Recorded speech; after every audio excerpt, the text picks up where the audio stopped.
Okay, FAQ 97. What about Ezekiel chapter 21 verses 3 through 4 and God's wrath? Okay, when I did my study on the false god of post-trib rapture Christians, I said about one of the points is that God will never judge a righteous man. Okay, God's wrath never falls upon the righteous. All right, let's read here the text.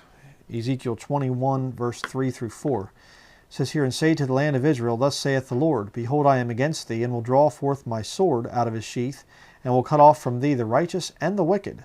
Seeing then that I will cut off from thee the righteous and the wicked, therefore shall my sword go forth out of his sheath against all flesh from the south to the north."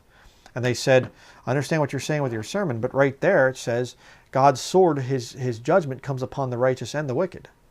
Well, it's not talking about individual judgment. It's talking about national judgment. Okay? Right now, there has been a lot of judgments that have hit America. And there's righteous people that are being involved in this thing. These fires and stuff that are spreading all over the West Coast, and the floods and the tornadoes and whatever else, I'm sure that there's been saved people that have been going through that.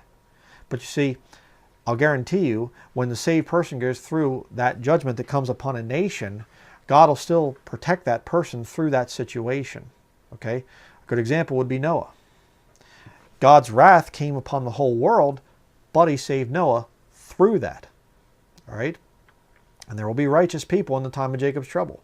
That doesn't mean that the body of Christ goes through that time because of plenty of other doctrinal issues that you have there. We're sealed, tribulation saints are not. So, and I've talked about that in plenty of other studies. But this is talking about a national judgment. It is not talking about an individual judgment. And again, in the midst of a national judgment, God can still spare the righteous. He's just simply saying, hey, this whole nation's so corrupt, I'm going to have to judge the nation. All right?